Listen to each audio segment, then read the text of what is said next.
Society Foundation's website says, sex work is criminalized not only through the prohibitions on selling sexual services, but also through laws that prohibit the solicitation of sex, living off the earnings of sex work, brothel keeping, or the purchase of sexual services. Luis Aceves. I work with the LAPD as a police officer. What's the area that you cover? I work in the South Los Angeles area of Los Angeles, the Southwest Division. Okay, and how has the situation been with the prostitution that goes on in that area? It's been pretty poor. We have a major corridor that has a lot of prostitution, unfortunately, and they work pretty much all hours of the day. And they're pretty obvious. Everyone sees them, and it's a very active area. It's one of the more active areas in Los Angeles. What are some of the consequences when they're out in public during the day? They can be arrested for loitering for prostitution, but typically that's done by a vice unit. But a vice unit is a special unit that's pretty small, and they don't work all the time. Officers can arrest them too sometimes, but unfortunately, usually we just tell them to leave the area, and they'll leave, find another area, or they'll come back. They'll wait for us to leave.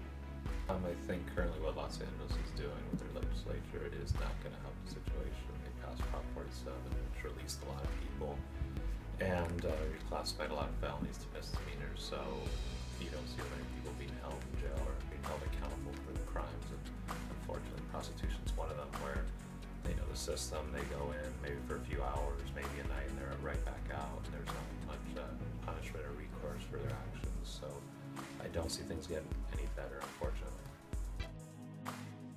So prostitution in Hollywood is a very big problem. I've been a vice investigator for 2 years.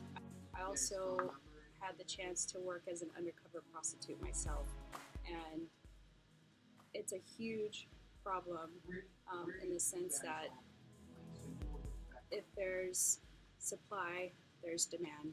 Strangers from outside areas that circle the streets of Hollywood looking for prostitutes. Among those prostitutes, they're not just adults, there's very many juveniles that are involved in prostitution.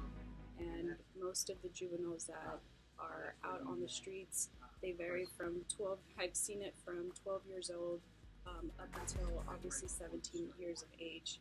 And most of these girls are not out there by choice. They're being forced.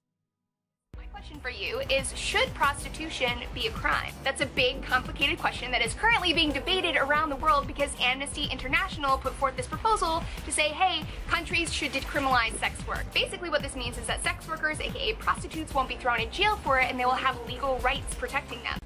Amnesty International has chosen to advocate for the decriminalization of all aspects of consensual adult sex work that does not involve coercion, exploitation, or abuse. This is all based on evidence from real-life experiences of sex workers themselves. They say that criminalization ends up making them feel less safe. The CDC talks about how sex workers in the United States have an increased rate of HIV. This is because the individuals usually don't even realize they have it.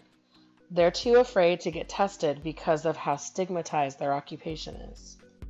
33% to 46% reduction in HIV infections, new HIV infections. And the reasoning behind this is that there is an increase in risk to sex workers because of criminalization, because violence, the inability to access services, the ability to protect herself, all of that gets undermined by punitive law. And it really means that in an indirect way, punitive law actually increases HIV risks. A Time magazine article says decriminalizing sex work proposals are intended to protect adult sex workers from stigma and abuse by decriminalizing aspects of sex work, including buying sex, pimping, and operating a brothel.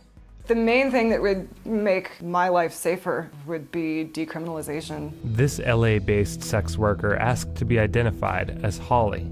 In California, the anti-traffickers claimed a major victory with the passage of Prop 35, which garnered an impressive 80+% support at the ballot box from California voters. Because of Prop 35, if I were attacked, I would think a lot more about whether I would report that to the authorities because of my concern for my family. Pimps love Prop 35. You say to your young girl, look, the cops can't touch you. If the cops come up and they give you to the social worker, tell the social worker you want to go to ABC group home. Grab Amy and Heather, meet me at Roscoe's on Saturday. And now he's got 2 more girls. What they do is push the problem underground. The difference between human trafficking and prostitution is coercion. I'm not a victim, I'm not being coerced, but the law doesn't see me that way.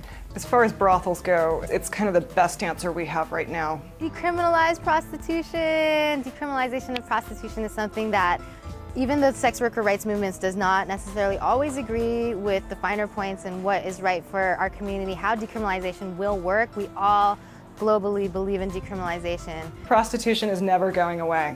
The harsher the laws get, the more people will do to avoid getting caught. An article written on a crime report website says, if we really care about the well-being of women who support themselves as sex workers, legalize prostitution and regulate it.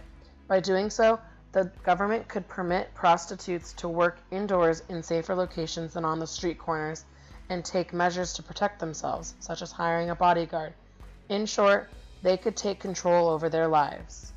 We just add the one comment that with decriminalization, which is really law reform, comes we do away with impunity. So it means that when there are human rights abuses, when sex workers don't experience protection from law enforcement, that actually they again are more likely to access services, make sure that they're protecting themselves from HIV. There's so much to think about here, and this is such a hugely important issue. These are human rights we're talking about. These are women's rights we're talking about. We really need to be careful. We need to listen to what sex workers are saying. We need to look at the data.